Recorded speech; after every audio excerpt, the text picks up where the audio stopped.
Vigneyah api dehinam yat mam tvam manyase ayuktam bhuta indriya guna atmabhihi ज्ञातोऽहं भवता त्वद्य दुर्विज्ञेयोऽपि देहिनां यन्मां त्वं मन्यसे युक्तं भूतेन्द्रियगुणात्मभिः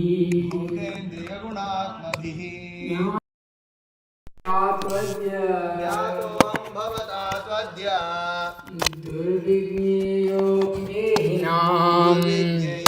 देहिनां यन्मां त्वं मन्यसे युक्तं भूतेन्द्रियगुणात्मभिः ज्ञातोऽहं भवता त्वद्य दुर्विज्ञेयोऽपि देहिनां यन्मां त्वं मन्यसे युक्तं भूतेन्द्रियगुणात्मभिः ज्ञातोऽहं भवता त्वद्य दुर्विज्ञेयोऽपि देहिनां यन्मां त्वं मन्यसे युक्तं भूतेन्द्रियगुणात्मभिः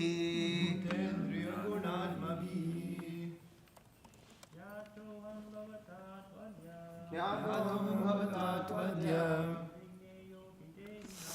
दुर्विज्ञेयोऽपि देहिनां यन्मां त्वं मन्यसे युक्तं भूतेन्द्रियगुणात्मभिः ज्ञातोऽहं भवता त्वद्य दुर्विज्ञेयोऽपि देहिनां यन्मां त्वं मन्यसे युक्तं भूतेन्द्रियगुणात्मभिः माताजी ज्ञातोऽहं त्वद्य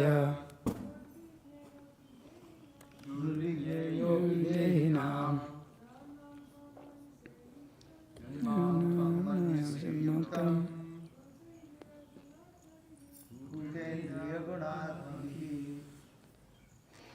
Okay, you want to try? Okay. Jnatah, known. Aham, myself. Bhavata, by you. Tu, but. Adya, duhu, today. Duhu, difficult. Vigneyah, to be known. Api, in spite of. Dehinam, for the conditioned soul. Yet, because. Mam, me. Tvam, you. Manyase, understand. Ayuktam, without being made of. Bhuta, material elements. Indriya, material senses. Guna, material modes. Atmabhihi, and false ego like the conditioned soul. Translation of a purport by His Divine Grace, A.C. Bhaktivedanta Swami Srila Prabhupada Ki Jai. Translation. Although I am not easily knowable by the conditioned souls, you have known me today because you know that my personality is not constituted of anything material, and specifically not of the 5 gross and 3 subtle elements. Purport. Knowledge of the absolute, supreme absolute truth does not necessitate negation of the material manifestation, but the understanding of spiritual existence as it is. to think that because material existence is realized in forms, therefore spiritual existence must be formless is only a negative material conception of spirit. The real spiritual conception is the spiritual form the real spiritual conception is that spiritual form is not material form. Brahma appreciated the eternal form of the Lord in that way, and the personality of Godhead approved of Brahma's spiritual conception. In Bhagavad Gita, Lord Krishna condemned the material conception of his body, a conception that arises because he is apparently present like a man. The Lord may appear in any of his many spiritual forms, but he is not materially composed, nor has he any difference between body and self.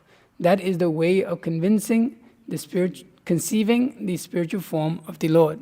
Om Jnana Timirandhasya Gyananjana Shalakaya Chakshurunmitamena Tasmai Shigurave Namah Shri Chaitanya Manuvishtam Stapitamena Bhutale Soyam Rupakadamayam Dadati Swapadantikam Vandeham Shri Guru Shretapatakavanam Shri Guru Vaishnavascha Shri Rupam Sagar Jadam Sagar Raghunathan Vitam Tam Sajivam Sadvaitam Savadatam Parijana Sahitam Krishna Chaitanya Devam Shri Radha Krishna Padan Sagar Vaita Shri Vishakhan Vitam Shahe Krishna Karuna Sindhina Vande Jagat Vide Gopisha Gopika Kanta Radha Kanta Namaste Tapta Kanchana Gaurangi Radhe Vrindavane Shri Vrishavanasuti Devi Pranam Mami Hripiye Vanchakalpadrivishya Kripa Sindhivyevacha Patitanam Pavanivyo Vaishnavibhyo Namo Namo Namo Vishnupadaya Krishna Prashtabhutale Srimate Bhakti Vikasa Swamini Namane Namo Vishnupadaya Krishna Prashtabhutale Srimate Bhakti Vedanta Swamini Namane Namaste Sarasvate Devi Gauravani Pracharni Nirviseshu Shunyavadi Paschatya Deshatarne Jai Shri Krishna Chaitanya Prabhu Nityananda Shri Advaita Gadadhara Srivasadi Gaura Bhaktivinda Hare Krishna Krishna Krishna Hare Hare Hare Rama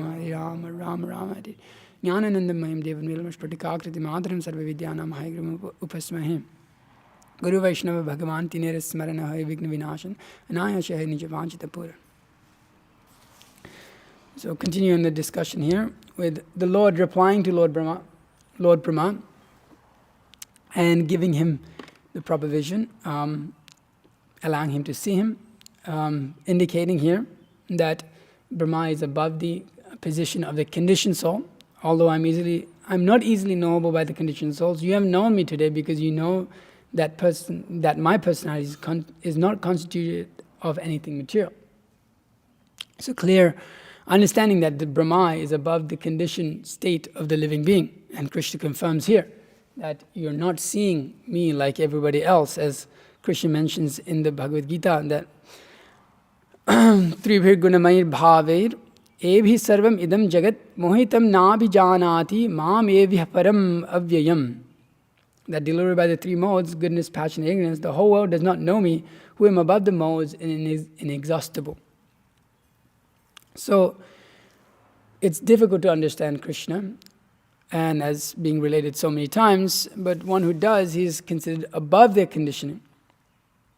Janma karma chame divyam evam yoveti tattva tekta deham punarjana naiti maminti. So Arjuna, that even within this life that he is liberated. He does not return to this material world, is mentioned in that particular stanza, but he already is actually liberated within this world because he understands the platform of the nature and the guna and karma of the transcendental nature and activities of the Supreme Personality of Godhead. So he's already above, actually doesn't return, but he's no longer present there anymore in one sense. He's there, but he's no longer working on that platform of material existence. He's above it all. And so there's no question of him actually even returning to that position because he is liberated. So Brahma's situation is as such, as Vishnuchita Prabhu was nicely describing a few days ago, in which Lord Brahma, he's taken darshan of the Supreme Personality of Godhead, so all of his activities should be now seen in that light of the mercy of the Supreme Personality of Godhead, and that particular, whatever different positions he may be in or activities he may perform are all in light of him being under the direction of Krishna. That those things are not done by the modes of material nature, as Krishna indicates in this verse of the Bhagavad Gita 7.13, they're not diluted by three modes of, these three modes, goodness, passion, and ignorance, but they're actually under the divine nature of Krishna, the Mahamaya potency by which seemingly becoming bewildered, like Prabhu was mentioning, and the Brahma Vimohana Leela, in which Brahma seemingly becomes, bewildered. Yogamaya. Yeah, that he's that potency of Yogamaya is acting upon him. So he was saying it looks the same also. It looks the same. It doesn't look any different. It's just a perverted reflection. That's all. That's the difference. But it's hard to recognize, as we have that, what is that verse? That one cannot recognize the movements of a Vaishnava. How does that go? Yeah, I'm not going to try to repeat that. So, that one cannot understand the movements of a Vaishnava, actually, or a devotee, what to speak of the Supreme Personality of Godhead. So it's very difficult to understand how a devotee is functioning in this world, because for people in the different conceptions of life, it's practically impossible to understand, because we're conditioned by the three modes. We have the living entities comprised of faith. Their whole world vision is depending on what faith they have, what body they're born in, what country they're born in. So everybody sees through that vision, which is generally called Jagat Darshan, that they see through a worldly view, conditioned by the three modes of mature nature. So a person may particularly see a different person in whatever different country, and they have their different passion, the different modes of nature, goodness, passion, and ignorance. In goodness, they may be very calm and very relaxed and very nice, and nothing really disturbs them. Passion, very energetic, very upbeat, very nice, go and get it, do all of these big things in life, optimistic. Ignorance, completely burnt out with material life, depressed, suicidal. All of these symptoms are seen in these peoples of Jagat Darshan. They see through the modes of mature nature, or they're influenced by the modes of mature nature. And within that influence, then there's like different world views. You could say, well, somebody sees through the world view of an atheist, in which everything is an atom, everything is I was listening to some thing today or yesterday, and everything is basically the interactions of your brain, the happiness that you experience, the different molecules that are there in your brain, and the different parts that are there in your brain, your left side of the brain, right side of the brain. I forget what the hippocampus, I recently learned that word, hippocampus. There's some part of your brain that does a lot of the functioning. So they contributed that way. So a scientist or neuroscientist, he will see in that light of everything. Why is someone depressed? Well, because this particular part of his brain is not working properly. Why is this person happy? Well, because he's doing these particular things, therefore this particular dopamine is hitting, so therefore he's happy. So his quality of life is much better. So if you do this, this, and this, if you exercise, if you do some mental activities, then you'll also be able to be like that. That's how they see the world. Seeing. We're particularly discussing here seeing, as Lord Brahma is able to see Krishna. So Jagat Darshan, people are seeing through different varieties of mature conceptions. And then somebody may also see in an astrological point of view. Why is someone suffering? Well, because of your karma in this particular time, in this particular circumstance, now it's carrying over to this time, this is what's going to happen in the future. You have to do this to negate it, you have to do that to negate it. They're able to see. And some others may see from a Vedic point of view, in an Ayurvedic point of stance. Well, why is this person so spaced out? Well, because he's mostly Vata. Why is he so sharp? Maybe Pitta. Why is he so lazy? Maybe he's too much Kapha. So then you have to balance. And then you bring into that balance, and then you'll be able to be sharp and not spaced out, creative, whatever. And so many different things are there. And then that's within the Eastern tradition. Now within the Western tradition, there's different psychologies in which people see through. Our Guru Maharaj was telling us this, Surrounded by Idiots is a book written by a famous author. The book is very big, in which he categorizes everyone into red, blue, yellow, and greens. And so within that category, everybody has a particular type of nature that they fit into. And you can see through the world through that vision okay, this person acting like this because he's a red and a yellow, and this person is a blue and a green. And so then how do I interact with the world? So everybody sees through a different vision, Jagat Darshan. They don't see the hand of the Supreme Personality of Godhead. They particularly see according to the different level of faith they have. You have to have faith in astrology to see that. Although sometimes it's like, it's a science more than a faith, particularly because you go into it a little bit. So actually all of them, you could say in some sense, are sciences. Like even Ayurveda, you can see to some extent there's truth there that the body functions under that particular mode of nature, so has those things, and you can balance them and bring a level of thing. It's not that it's wrong, but generally people take that to be the sum and substance of everything. So it says they have Jagat Darshan, they have a materialistic vision. They don't actually have the vision of actually being able to see Krishna in that. They just see, okay, this is the cause of everything. As we see, Krishna describes the demoniac perspective or demoniac vision, is that everything is created by sex desire. That this world simply just functions on sex. That's it. That's the goal of life and the point of how life has come about.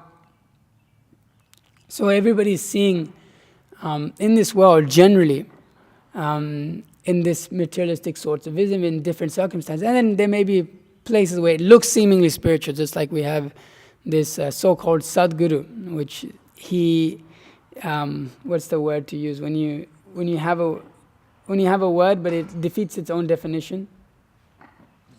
Oxymoron. By definition, his whole he himself is an oxymoron, Sadguru. Nothing sad about him. Neither is he a proper guru. By definition, he is actually what would be called a person who's not a guru. But you can see, for such persons, they take up on the position of a little more, seemingly more of goodness, in which a little more conditioned by happiness, some level of stability, and then seemingly, so it looks a little bit spiritual. So you do a little mantra, a little bit of yoga, a little bit of this, so life looks a little more nice and spiritual. But ultimately it's all Jagat Darshan. They're seeing just everything as material. No understanding of spirit, no understanding of actually what the point of life is, who God is, who Krishna is. So they become bewildered, Tribe Gunamayi Bhave, that they're bewildered by the three modes of material nature. The cause and effect of this world bewilders us. And the desire to know the source of that cause and effect bewilders us. It's really bewildering. Because if you get into some of these sciences, you'll actually start to think that, oh, that's the cause of my problems. If you get into you get into astrology too much, and everything you do in your life, you'll look at astrology. You get into Ayurveda too much, and you see every little thing you eat, your mind will be, oh, that's going to trigger Vata, that's going to trigger Pitta, that's going to trigger this. Your vision will be like that. And you get in too much into science and neuroscience, and then everything becomes, I just have to adjust. Now I have to take this chemical, I have to take that chemical, because those fruits have those chemicals in it, therefore they will be good for me. Everything you see from a chemical point of view.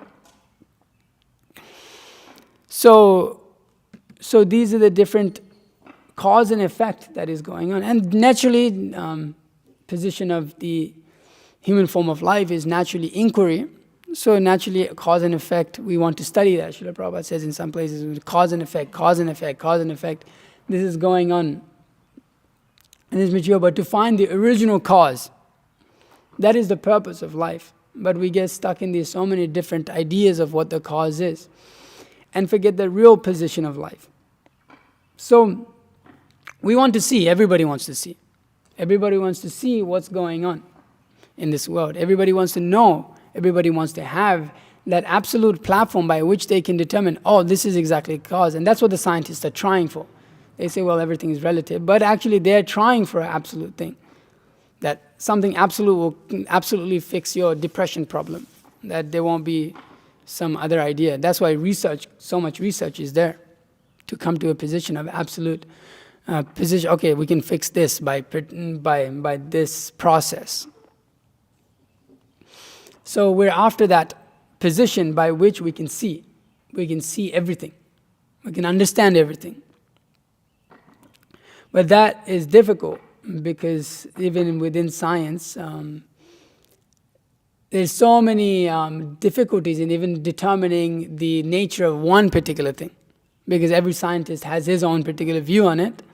And then, amongst that, even they do experiments and results. Every result and experiment has its own different variegatedness, and so it comes to different conclusions. So like different diets, and this is a big topic of nowadays of health, and different diets and all this. One scientist will say the vegan diet is the best diet, another one will say the carnivore diet is the best diet, and both their results will show that. Contradiction. How can you have contradiction within science? Well, Triviguna Mayam, different conceptions, different ideas, different limitations, different faith, convictions.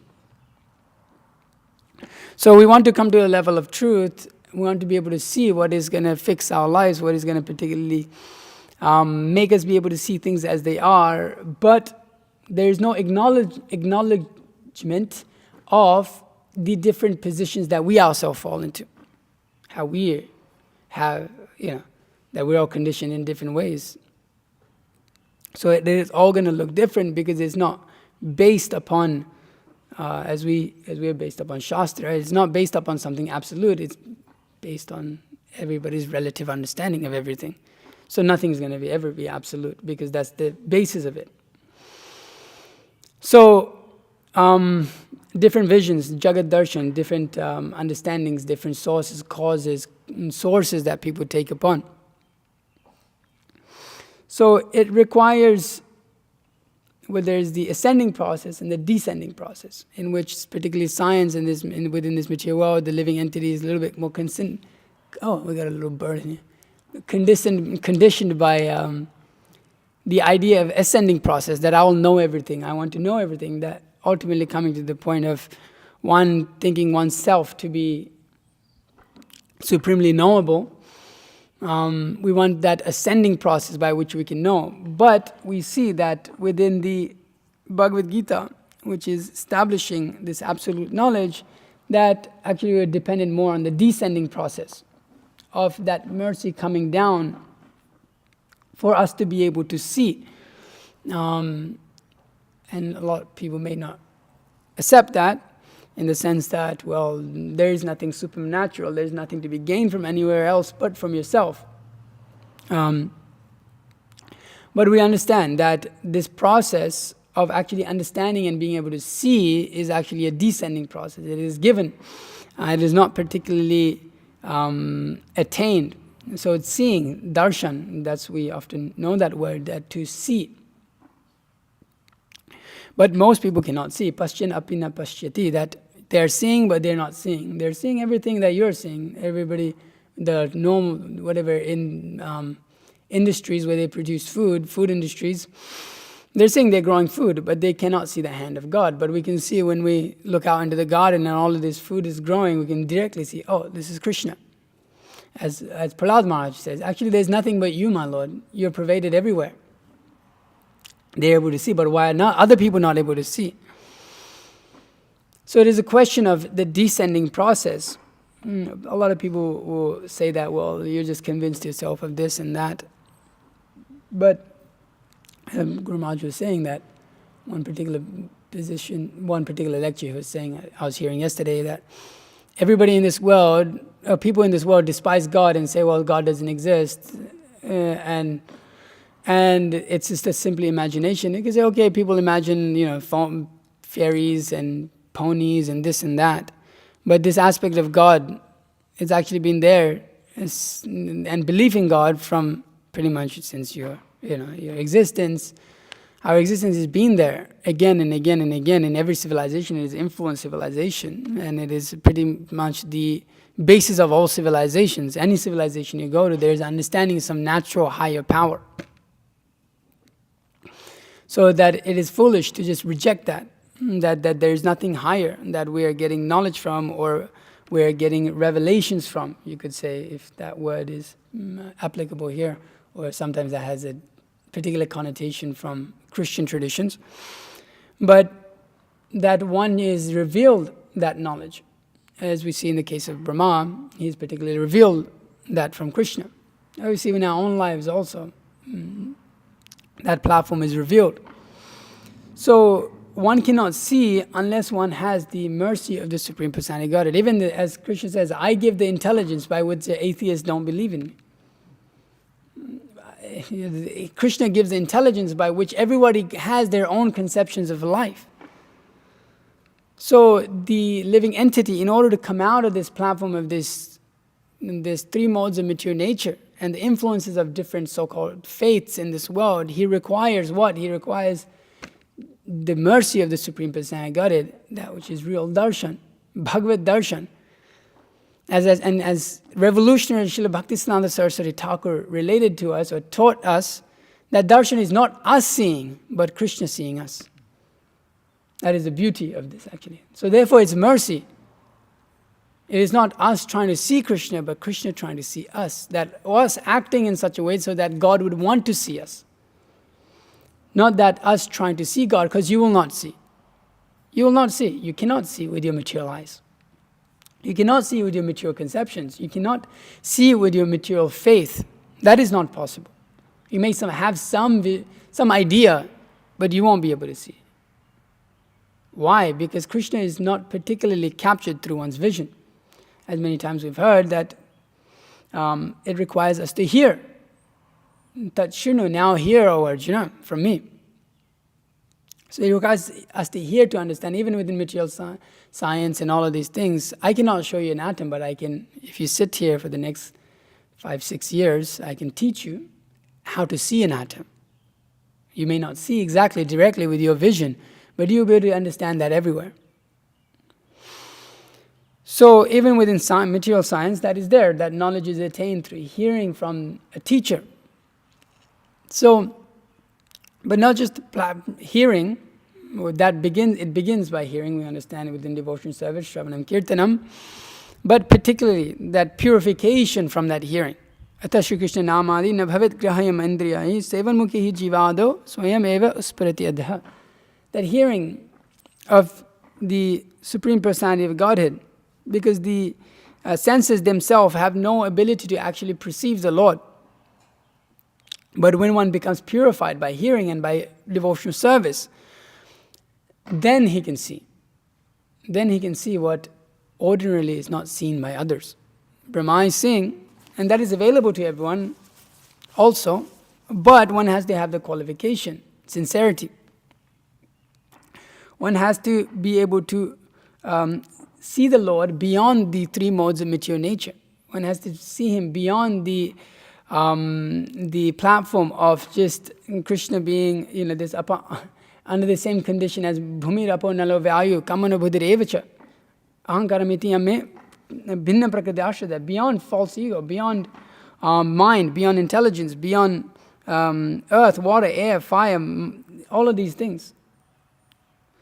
So one has to be able to see that, but that requires elevation, as we have the book, Elevation to Krishna Consciousness. It requires us to become elevated in our consciousness, in our vision.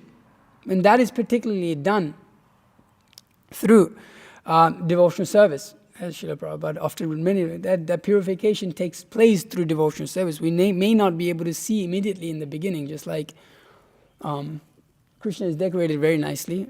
Especially, I just mentioned that 2 days ago, I don't know who decorated the altar, but these very nice purple, blue, roses, very nice. It's very nice. You come, it's like, wow, it's very beautiful. Decorated form of the Lord, but in our material vision, sometimes we may not be able to see or have attraction towards the Lord immediately. But as time goes on, when we're able to become purified, the same Lord, we have pictures, so it's not that tomorrow we're going to particularly dress Him differently, because He's dressed like that, and that's what we're seeing every day. But one who is advancing in Krishna consciousness, he'll be able to see that form of the Lord is fresh and new. How does that verse go? Yam Shamasan. Navayo Yavanamcha. That he is fresh and new, ever fresh. That the devotee becomes enlivened by being seen by the Supreme Personality of Godhead. And every day he feels more and more. Unlimited bliss. This rasa, that is there, the unlimited bliss in seeing the Supreme, being seen by the Supreme Personality of Godhead. Because one is going on, surrendering unto the Lord day in, day out. So the Lord wants to see him more and more and more, ideally. So we feel that mercy when the Lord sees us, when we're able to be qualified to be seen by the Lord, that we allow the Lord to enjoy us. Then we can experience that.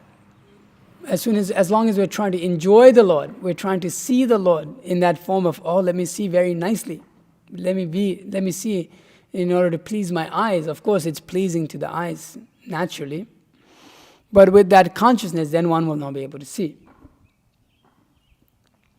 So one has to have the proper vision, proper mood, proper attitude, proper position by which he can see. And so when he can do that, then he gets great enlivenment. He's very enlivened, not because of his astrology, not because of his vata, pitta, kapha, not because of his all of the different reactions and actions that are going on in the brain, or his red, blue, green, and blue nature. No, none of these things. But because of devotion, bhakti, he experiences great pleasure. Some people sometimes analyze, even pure devotees say, well, he's very skinny and vata or pitta, and therefore he must be undergoing so much this distress and that. Where you can see when you observe the pure devotee of the Lord, oh, he's separate from all of these things. Just like when you have oil and water and you put them into a bottle, clear separation. There's no mixing. There's no mixing. There's a very clear separation. When one actually one actually observes that, one can observe that. Similarly, the pure devotee, you can see very clear distinction between the influences of this material world and how he is transcendental, how he is fixed in Krishna consciousness. So a devotee's enthusiasm, a devotee's happiness, a devotee's distress, a disease, so-called disease, none of these things are actually the three modes of material nature acting upon him. It is Krishna directly. Allowing that, or it is under Krishna consciousness. It is all done under Krishna consciousness. So that devotee is always seeing. Everybody else is seeing Jagat Darshan, having Jagat Darshan, seeing this material world. But the devotee of the Lord, he is constantly seen by the Supreme Personality Godhead. And he himself is also seeing the Supreme Personality Godhead. You ever seen those trucks? They have those mirrors. It says, if you can't see me, I can't see you. You seen that? Those mirrors? So similarly, the Supreme Personality Godhead, when he is pleased to see us, then we may see him at every moment in our life. When we have that mercy descending upon us, by our attitude, then we'll be able to see in Krishna consciousness very nicely. It is not particularly of just study, and I will do it, but it's actually a question of the mercy of the Supreme Personality Godhead descending upon one, as we see in the case of Brahma here. So the more we endeavor to hear and understand and come to this position of trying to be seen by Krishna, be enjoyed by Krishna, there's this thing within food, whatever the health, nutrition, all of this, that are you being, they have this, are you eating the food, or is the food eating you? They have this saying, because the idea is that there's no control. People, they don't have self-control, so they just eat, but you're not eating the food is eating you. But in Krishna consciousness, it's actually true, that it is Krishna himself, and if we have the proper vision not to enjoy that food, but to be enjoyed by that food, then that is proper consciousness. That is proper Bhagavad Darshan, to see Krishna everywhere. And so the mood of the mentality of not trying to enjoy Krishna consciousness, but to serve in Krishna consciousness, that is the primary position from which we can actually start to see Krishna, or be seen by Krishna first. So Brahma's position is of that such that he's not seeing Krishna in this within this vision. He's seeing Krishna how? He's seeing Krishna as his Lord and Master. He's seeing Krishna as the Supreme Personality of Godhead, without any material conditioning. Because those who don't have that, the Krishna says, well, they're fools. Namam duskritino mudha prapadinte naradhama mayaya pratagyana asuram bhavam ashritah. Their knowledge is stolen by illusion. They partake in atheistic nature of demons. What is that? That to see Krishna as some material body. So one has to be intelligent, one has to take shelter of the philosophy of Krishna consciousness and the practice of Krishna consciousness, and see how one is constantly being influenced by this Jagat Darshan in his life, and reshape that, and make an endeavor to reshape that, not that we're just going on day in, day out, okay, I have this problem, then we have to see how to solve that problem by studying Shastra and by counseling with one's seniors or the spiritual master. One should see how to rectify a situation. And the more you start to recognize you're an artist, you realize the more you have. That's the beauty of starting to starting to recognize what our issues are in life. That the more we realize, what is this? The more I know, the more I realize I don't know. There's some saying like that within materialistic society, that it generally makes us recognize, yes, I have this one anartha, but there's so many more. You start to dig a little, and it's just more and more and more and more and more and more and more. Unlimited amounts. So it's good to begin now. That we try to rectify our position of being adverse to surrender to Krishna.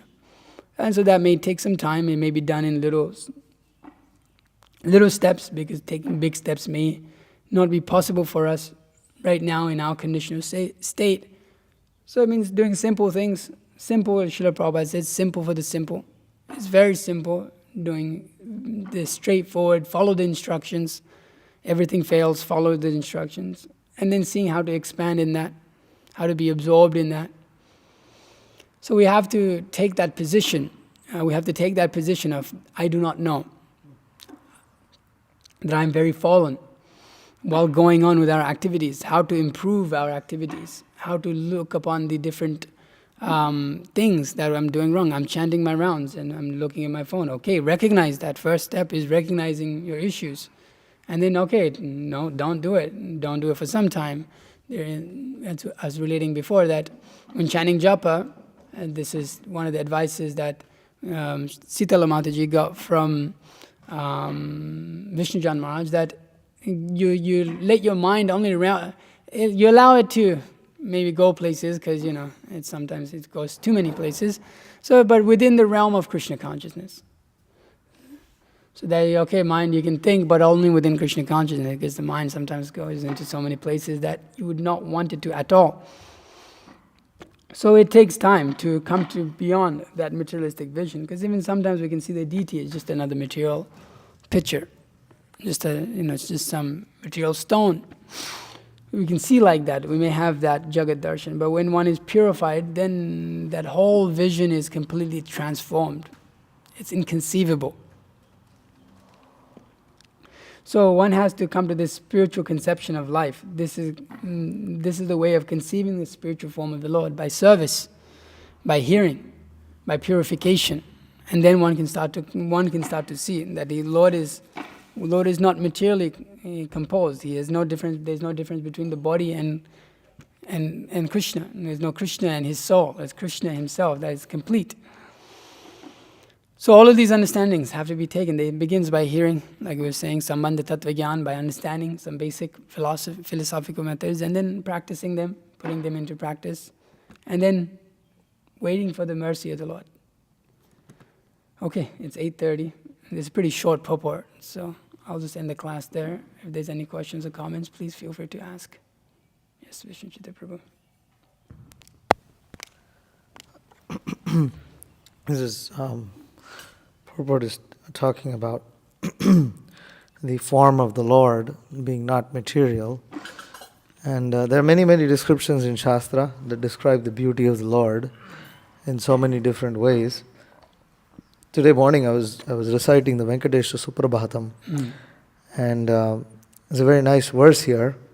It says, Tateshu te vihagaraja mrigadiraja nagadiraja gajaraja hayadiraja swaswadikara mahimadhikamarthayante Shri Venkatachalapate tava suprabhatam. So there, the meaning is that when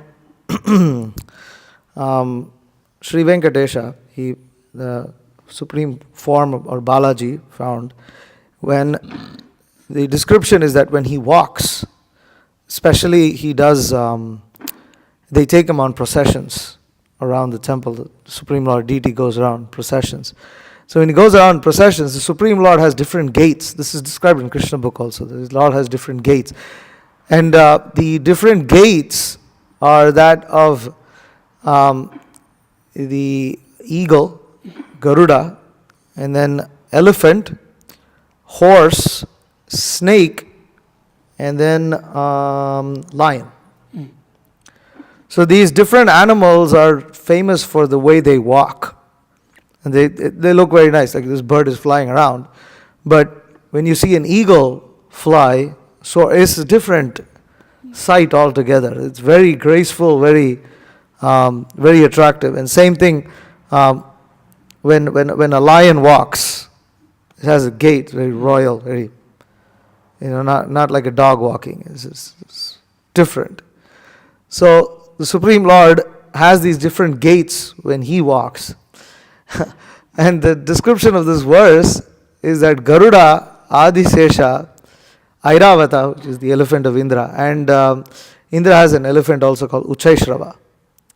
And these elephants, and then the lion also, is standing in front of the Supreme Lord's temple, seeking his blessings for them to get clues about how they can perfect their gaits, because their gaits are nothing compared to the Supreme Lord's walking. His walking is so beautiful that Garuda Adisesha, they're not able to do it as well as he does.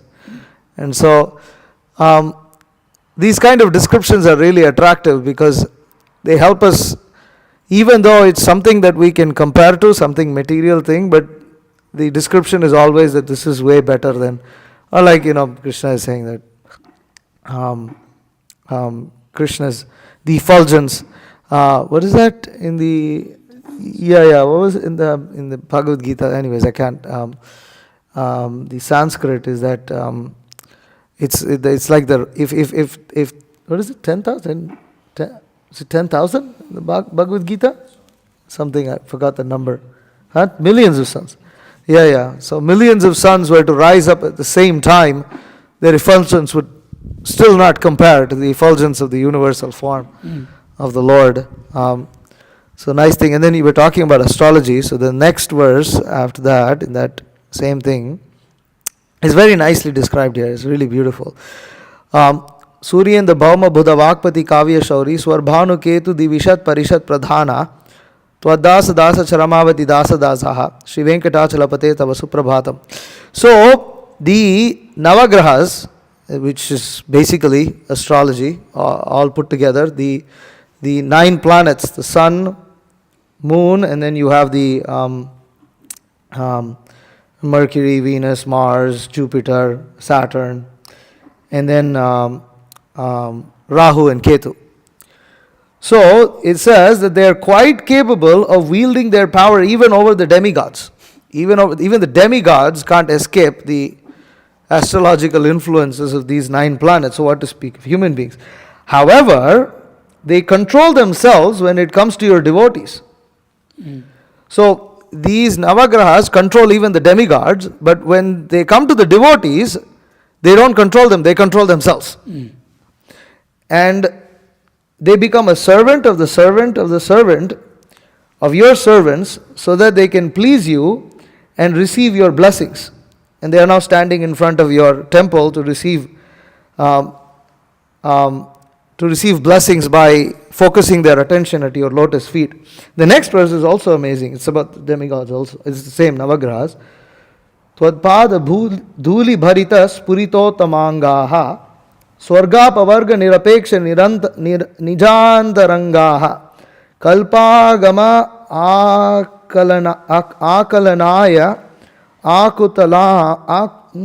akulatam labhante Shri Venkatachalapate Tava Suprabhatam. So here it says that the Navagrahas, they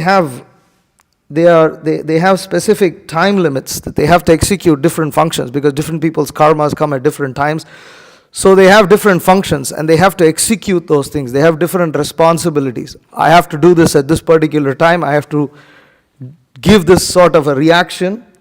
So it says that even if they wanted to get liberation right away, they can't. Because they have their responsibilities and they have to wait until the end of the day of Brahma. Even if the Navagrahas themselves wanted liberation, they can't get liberation because they still have responsibilities to perform. So they become depressed thinking of this. So amazing, huh? Devotees. Even the Navagrahas, in that sense, the implication or the implied message is that devotees are more fortunate because they can get liberation without waiting till the end of the day of Brahma. Mm-hmm. But these Navagrahas, even if they wanted liberation, they can't get liberation immediately. So how do they work around this? This is very beautiful. Therefore, they perform service to your devotees. And through that service, they receive your blessings by placing the sacred dust from your feet and the feet of the devotees on their heads. And by taking that dust on their heads, they experience a bliss that is even greater than heavenly bliss and even the bliss of liberation. And therefore, they reject liberation and they reject heavenly bliss. And in fact, they are now afraid of the end of the day of Brahma because they feel that by the end of the day of Brahma comes, I lose this opportunity to serve the devotees of the Lord. It's just amazing. It's really amazing. This is like so fantastic. How can you understand all this if you think that the Lord has a material form? It's like so disgusting. It's like such bliss. Amazing. Because you're mentioning astrology, and sometimes that's there that a devotee is going through a particular bad time.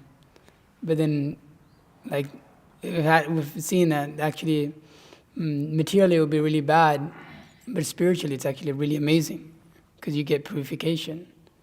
And you're meant to be having a bad time, but you're having a good time. I don't know how that works. Yeah. Really. It's really like you're meant to be having a really terrible time, but no, I'm having a pretty good time. It's like, life is good. There's no... So like you're saying, they become servants, and it's actually like, great service of this Navagrahas you're saying, that the devotee, they take up on that position which the devotee becomes purified by that circumstance and surrenders to Krishna. So we see like those situations, the devotees see those situations as great like positions like we were fortunate to have, even though like it was difficult circumstances or good circumstances at certain times, that they allowed us to really surrender to Krishna and really like pushed us in that direction. Yeah, and in this regard, you can see that even though one may want liberation from a particular type of misery, even as devotees, we may want that. And here the instruction is that if one takes upon the service of the pure devotees of the Lord, one will experience a bliss that is so much greater than even the bliss of becoming liberated from these different material miseries. That is, even it's greater than even the bliss that's experienced in Vaikuntha. And so, whenever we are going through difficulty or different troubles, mental, physical, all kinds of things, psychological, the solution, which what better example than the Navagrahas themselves, who basically control the karma of practically everyone in this universe, including the demigods. And they seek service of pure devotees like Srila Prabhupada. I mean, how much more should we try to do that? Or at least understand. It's greater than even the bliss of moksha. So from this you can also understand how in pure devotional service, practically even in other sampradayas, even though other sampradayas may emphasize liberation more than us, we specifically don't emphasize liberation that much. But still, pure devotional service the theme is similar. That I'm so satisfied that, and the verse actually goes on. The same thing says that it glorifies that serving the Supreme Lord in Tirumala, in Tirupati, is actually better than serving in Vaikuntha. And we don't want to go to Vaikuntha. We want to serve the Lord here like this, like that. In that little film that we watched, he says Vedanta Desika? Vedanta Desika. Is that what is it? Is it at the end? Is praying? The Vishnu deities are coming. Say, don't go. You stay here. You stay here. Is anything else? Yeah. Oh wow. I get scared when Mithran Prabhu has a question. Okay, I'm just trying to understand. So you're saying like if you've so far I understood it, you were saying that like people view things through like different Jagat darshans, including like astrology, Ayurveda, science, and things like this. But at the same time, you're saying it's like a science, and it is like there's different statements. Just like once Prabhupada's servants, they tried to put him on a diet, and he didn't want to do that. And he said, "I've been taking prasad my whole life." He was, yeah. So, and he did have health problems, which you could say could have been averted, but he didn't do it. And he said, "I have faith in Krishna and like prasad." So he just took prasad. But at the same time, it's a fact that if you eat a bunch of mangoes, your pitta is going to get aggravated. It's like a fat because that's just how it works. If you if you pour like boiling water on yourself, you're going to get burned. So, so how to understand on like one hand, and then also just speaking about astrology, taking like a different like angle. So, the Navagrahas can like serve the devotee, but like it seems often, even here, we make like sometimes decisions based upon astrology. Just like, without getting into details, we almost bought a property but we stopped based upon astrology. Now we're making that decision with the intention to like serve the spiritual master and also like, for the movement of Krishna consciousness, but it was stopped based upon our astrological reading. You could say, well, the Navagrahas could have just conformed because we're trying to serve the Acharya, but had we purchased that property now, we would have been in a pickle, it seems. So it seems like that was a good idea in hindsight. And also, there's so many things. It's just like, you could, like Guru Maharaj often relates, or just marriage in general, people get their chart read before marriage. You could say the Navagrahas could just serve the devotees and like, two sincere devotees may get together, but because the charts are incompatible, then astrology is, of course, not always is like that, but Guru Maharaj gives the example in his lectures, one astrologer, he told a man not to marry, a devotee man not to marry the devotee woman, and the devotee woman ended up doing something horrible. I forget the details. And he said you should have listened to the astrologer. And then as well, just different things. I think too the sannyas ministry, before they give somebody sannyas, they look at their chart. So far I understand. So on one hand, and my general question is, on one hand, okay, there's like faith in Krishna, and like, you can whatever's going on, But on the other hand, there's like a very like real like scientific like hard like facts. So like how do you like understand these things? So like your first question, I mentioned that in the class that generally that is there in their sciences and we utilize them, but we don't look at them as the cause of everything. So that's the particular problem when people will take Ayurveda and say, well, everything is because of this. And then you take astrology and you say everything is because of this. Then it becomes a problem in which it's like your whole consciousness just becomes Ayurveda or astrology or like whatever science. So then that becomes the problem. So what's the limit? What's the limit in other words? Because I'm trying to like understand like because sometimes you make spiritual decisions based upon, what is that? Sometimes people make very like significant spiritual decisions, just like, purchasing like a property Yeah, or yeah. marriage, which is So like, are you saying, under But the it's sciences, due to, like- how much can you use that science? Is that, yeah, basically, like, you could say that's like taking everything as like, you could say the same property example because it's Yeah. tangible. You could say, well, we could just have faith in Krishna, and that's our like worldview. Yeah. But on the other hand, you could say, Yeah. so what do you do? What's the yeah. right thing to do? It has to be taken under guidance, like we're doing with Maharaj. And particularly now we're saying, well, we don't want to particularly look at it like that. He's like, well, acharyas, a lot of our acharyas didn't do that. Like Srila Prabhupada didn't look at astrology before he came to America. But under circumstances, when he felt that it was needed, then he utilized it, like under marriage, and he advised devotees that even I think within the Bhagavatam, he says that one should actually get that looked at in one purport in the 9th canto or another place, that he advised that.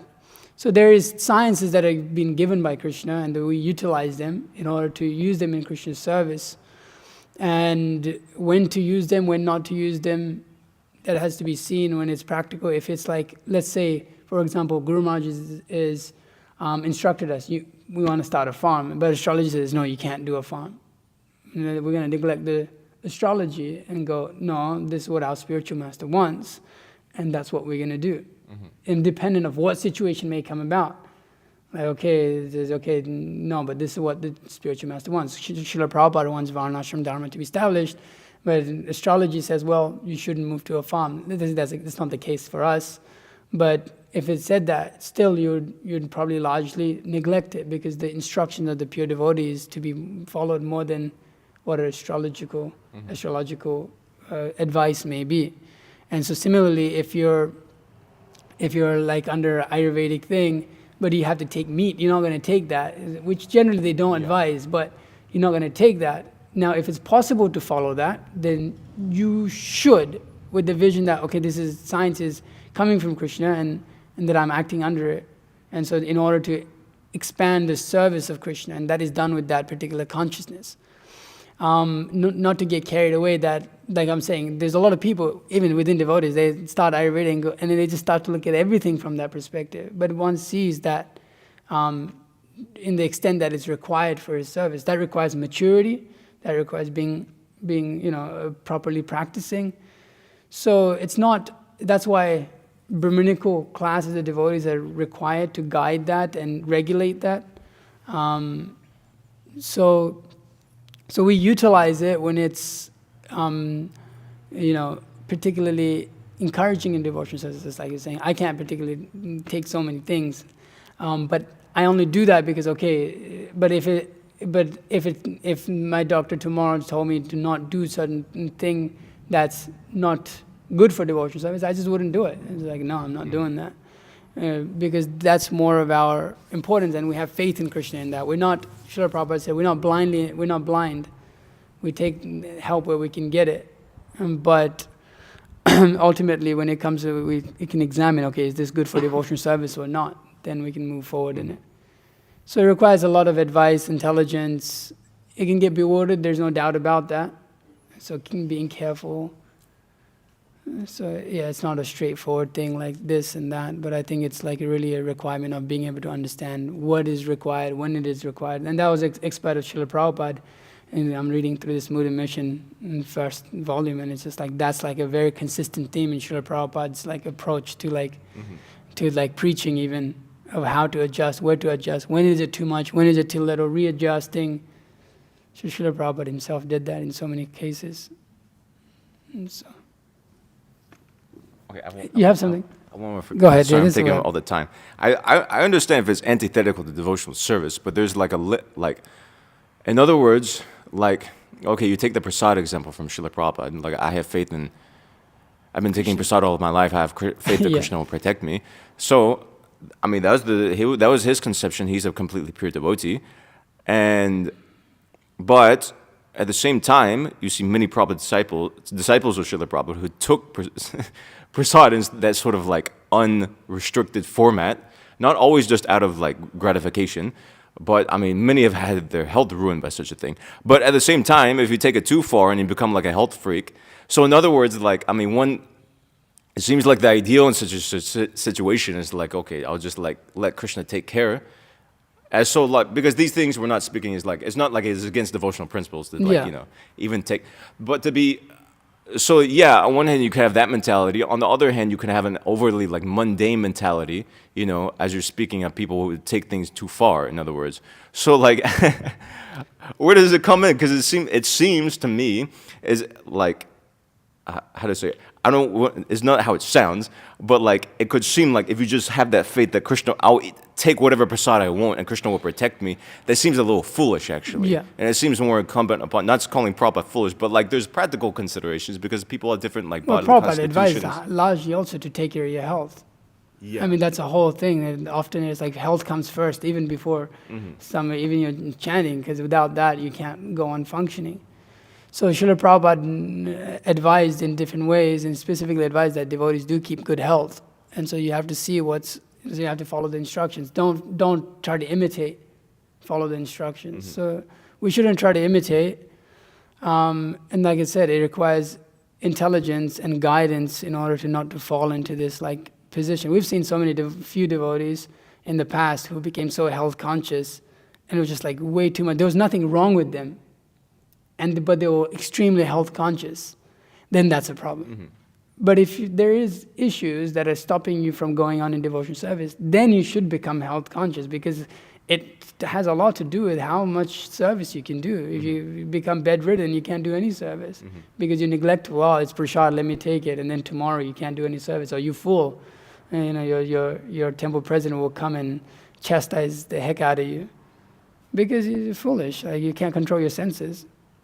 So one has to see, if one has health issues and things that he shouldn't take, then he shouldn't take for the service of Krishna. But if he has no issues, then he's saying, well, this won't make me healthy, this won't do, then you're going too far.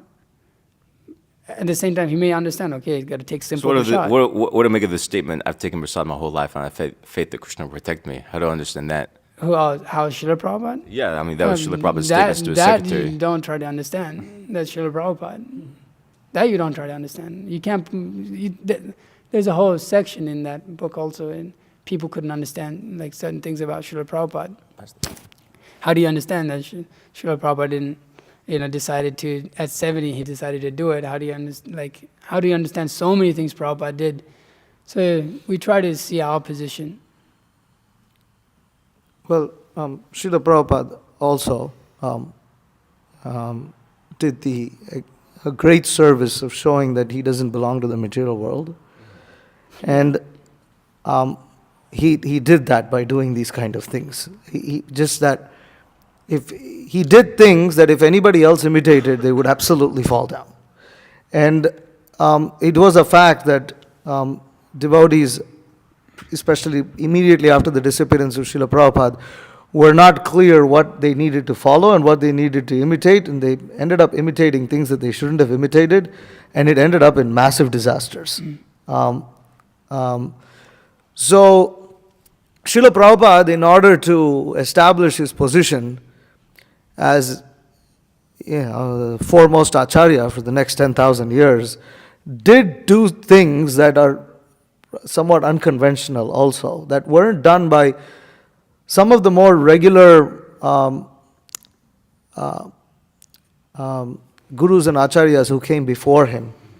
There are several names that aren't mentioned, but they all had a role to play in us receiving the message of Lord Chaitanya. But Srila Prabhupada had that special role.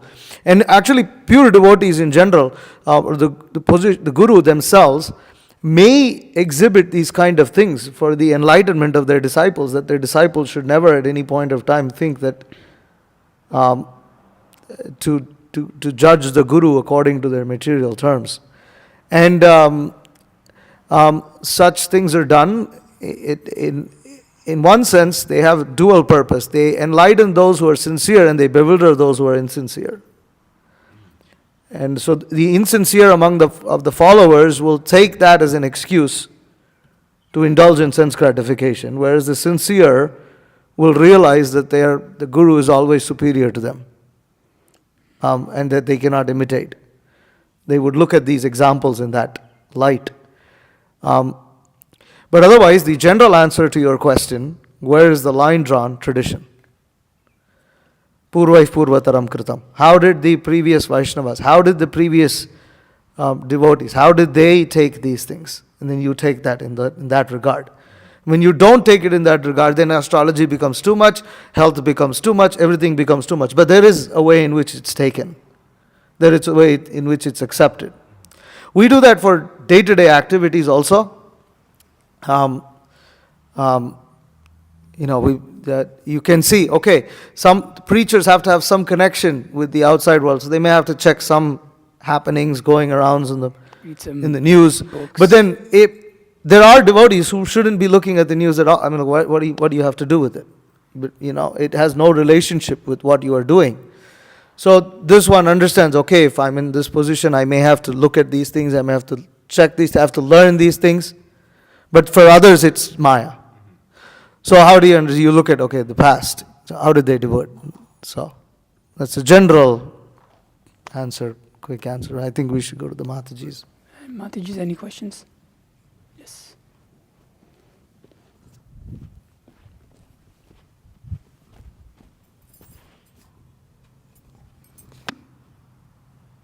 So I was just wondering what it means to see God, because you were making this point about how, like, if a teacher were to sit down and say, I can show you how to see an atom, you may not physically be able to see it, but there's like an understanding of the atom maybe. So is that what it means to see God, is to understand Him?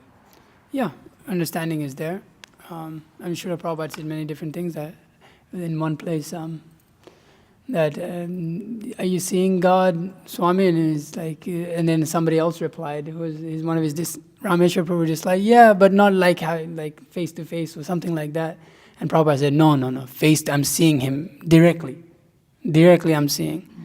So that is there, that platform is there, but there is also our platform particularly, that when we particularly take up on a spiritual master and study under him and serve him, that we are granted that vision by which we see everything in relation to Krishna. We see everything. So just like I was saying, a same person that sees this computer as completely material, as sense enjoyment, we see as a platform of being able to perform devotional service to Krishna. So we see it in relationship with Krishna, others don't. So seeing Krishna means being able to see Krishna in everything that we do. Being able to see Krishna in our service, seeing Krishna in our activities, all of this. So that is the knowledge that we get. And so others can't see, but the spiritual master, Om Jnana Timirandasya, he opens our darkened eyes to be able to see everything in relation to Krishna. And, hopefully in time we'll be able to see Krishna face to face. But, in the beginning we can, at least from this platform of Sambandha Tattva Gyan, we can recognize the relationship with Krishna and how we're going on in our ordinary lives. At least I haven't seen Krishna, but, in the sense of like how sometimes it's talked about, but at the same time, yes, we have seen Krishna. I mean, every moment of our lives, every day if we're conscious. So, like that. Anything else? Anything else? No. You have something? No. Okay. Srimad Bhagavatam ki jai, Srila Prabhupada ki jai.